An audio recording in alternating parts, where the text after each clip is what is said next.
This is the Horse Radio Network. This is episode 51 of Horse Tip Daily. A different horse tip, a different equine topic, a different equestrian expert every day. Horse Tip Daily brings the world of equine knowledge to you one day at a time. Today's topic is sponsored by Equestrian Collections for the whole universe of equestrian shopping at your fingertips at a price you can afford. Enjoy today's tip.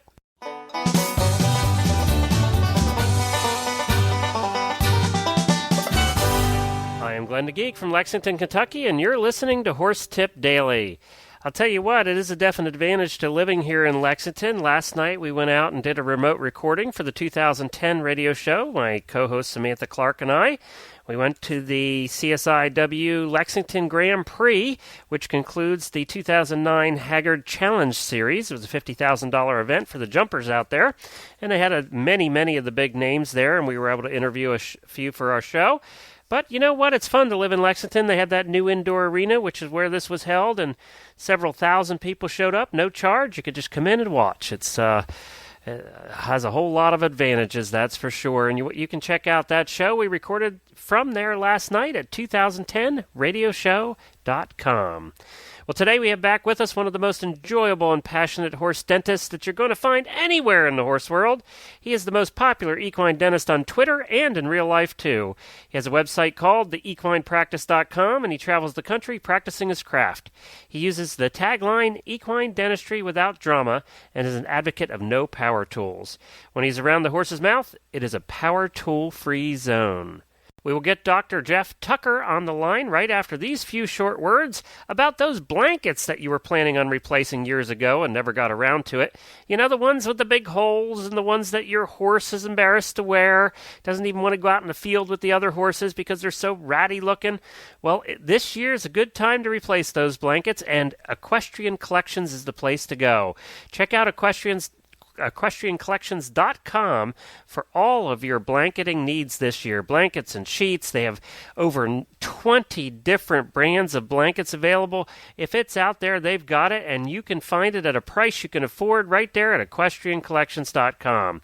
Also, be sure to follow Equestrian Collections on Facebook. They have one of the most active Facebook communities around. Just search for Equestrian Collections on your Facebook page. And become a fan. Follow it, and we post all of our shows there. As a matter of fact, Horse Tip Daily gets posted there every day. So for all of your fall and winter needs, check out equestriancollections.com. Well, let's get to Dr. Geoff Tucker. Well, Dr. Tucker, it's always a pleasure to have you back on Horse Tip Daily. We appreciate you being here. Well, I'm glad. Thanks for asking, Glenn. Well, I do. I know you travel all over the place. You put on, I think you said, 70,000 miles a year? A whole lot of miles. Yeah, something like that. Yeah. So, and 13,000, 18,000 miles in April, May, and June. Oh, wow. That's a lot of miles. And I know you get into some amazing barns and things like that. And before we get to our tip, I just wanted to say, someday we're just going to have you on to talk about the stories and some of the stories that you've run into through the years. I'm sure there are some funny, poignant, and sad stories that you've run into. I remember yesterday. Sorry. What's that? I can't remember yesterday.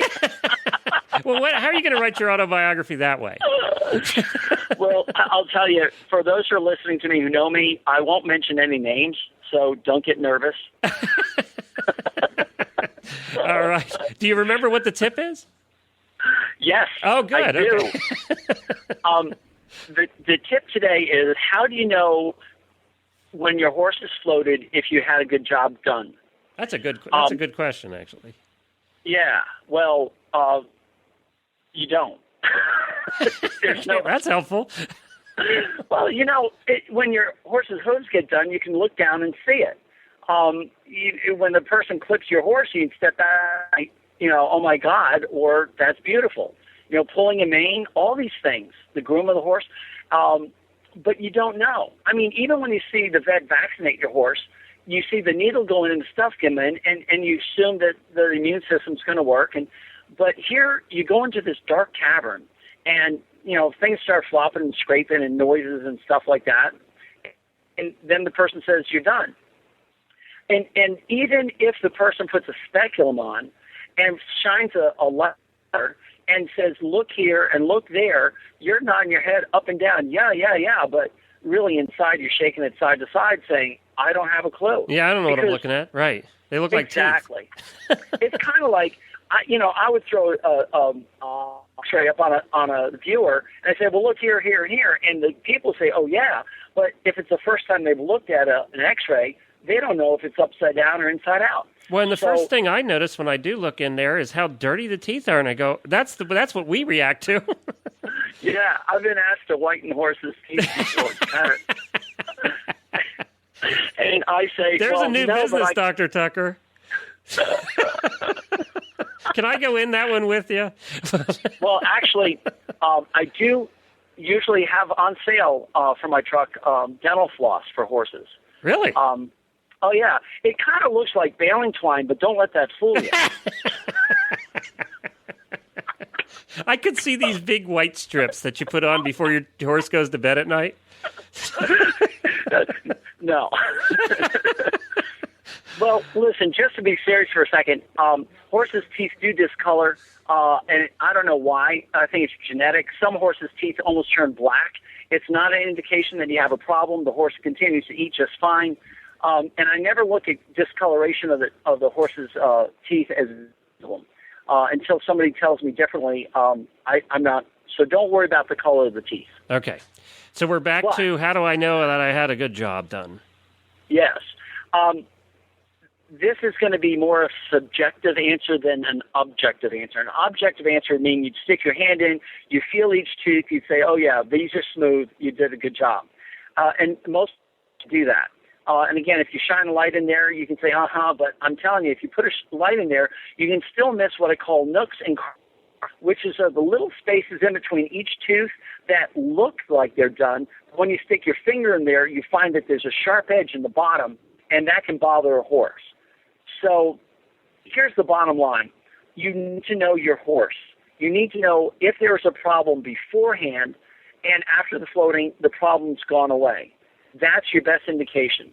Now, some horses, it goes away instantly. The horse is better. I've seen people saddle up a horse and ride it right after I floated the teeth, and they're like, saying, yeehaw, the horse is fixed. And sometimes it takes up to a week to become acclimated to where did that pebble that was in my shoe go type thing. So they have to get used to the fact that there's no more sharp points in the mouth. But the horse will talk to you.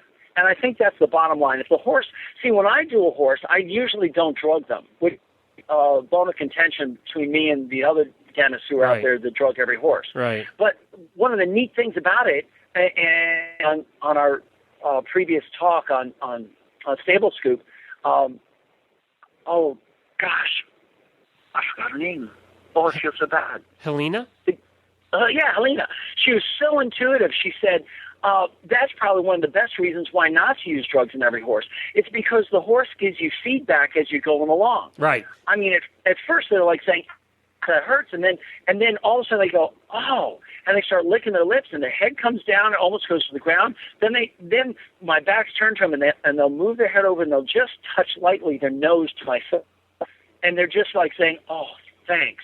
And, as funny as it sounds, and if you're a tough old leather cowboy and you're sitting and listening to saying, well, this is a bunch of hooey, it doesn't matter. The point is the horse reacts and they say, oh, thank goodness. Well, it's the same reason you don't want to butte them when they have something wrong so they feel better and go out and carry on and create an additional problem. It's masking, yeah. But here it's a little different because I'm getting instant feedback. I know that I've connected with the horse and that the horse is saying, oh, I feel better. And so that's the first thing. In other words, as the owner of the horse, you have to listen to your gut. And if your gut is telling you that the guy isn't doing a good job, if the person is spending literally 3 minutes and getting done, I don't know anybody who can get a horse that's done in 3 minutes. So how long? Let's say if we were going to do an average, and I know it depends on the horse and how many teeth are screwed up and that kind of thing. What would you say an average is? Average is 20 minutes a horse. Okay. Now there are some dentists out there who say if you don't hour on a horse, you're not getting the job done. I've heard this from people, and I'm dumbfounded. I'm like, what am I doing? But that goes into the new age technology versus the traditional way, and I want to avoid that. The real issue out there is, are all the teeth being addressed versus are they not being addressed? And that goes to our tip of the day. Know if a job is being well done. And if they're only doing the upper fronts, and I call them upper fronts recently done, UFRD, you stick your finger in and you feel each side of the upper incisors and they're nice and smooth, and you say, oh, this is great. But if the guy missed the back teeth, top or bottom, it's fraud. It's absolute fraud, and you've not spent your money wisely. In fact, you've been. And like I say, going back to our first tip, it's a threshold of pain. And if you aren't taking care of every point in there and making this horse comfortable, and you're only doing half the mouth, you're not doing the job. Period. So, how do you know? You listen to your gut. All right, very good. Well, and that tends to be a good tip for anything we do with our horse. Who knows our horse better than we do? Yep. So, that's a great tip. Thank you, Dr. Tucker. And you can be found at theequinepractice.com. You travel all over the country and encourage people to converse with you through many different ways, Facebook and a number of different things on your website. And I love that about you, is that you're accessible. And I think that's terrific. Twitter seems to be the way I found you and the way thousands of followers find you. And that you can find him on Twitter at Equine Practice. Thanks, Dr. Tucker. We'll talk to you again soon. Thank you, Glenn. Bye. Thanks, Geoff, for joining us today. Dr. Tucker will be back with us periodically with a variety of useful tips for On the Horse's Mouth. If you like Dr. Tucker and want to learn more about him, you can find him at theequinepractice.com. Be sure to watch his video podcasts that he records while driving down the road to his next appointment. Yep, I'm not kidding. He actually records video podcasts while driving.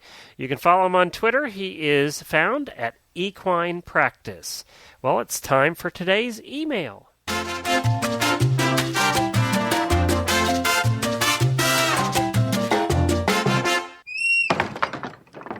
I got an email from Jess in Indiana. Jess said, I just wanted to thank you for keeping me company. I'm a pharmaceutical salesperson and drive about 75,000 miles a year. I listen to podcasts while I drive to whittle away the hours. I discovered your shows a few months ago and listened to every one of them, including Horse Tip Daily. The shows help me miss my horses less while I'm on the road. Keep it up. Well, thank you, Jess. It was good to hear from you, and we're glad that we can help you while you're driving. I know that driving's not my favorite thing to do, so I also listen to podcasts. That's what gave me the idea to do the Horse Radio Network in the first place, is there were no podcasts about horses. So we're glad we can help you whittle away the hours. You can drop me an email if you'd like to at Glenn with 2 N's at horseradionetwork.com. And don't forget to check out all the great shows on the Horse Radio Network at horseradionetwork.com. And don't forget to check out the 2010 radio show this week that we recorded from the Kentucky Horse Park. I'll be back again tomorrow with another new expert and a different horse tip. Until then, stay safe, everyone.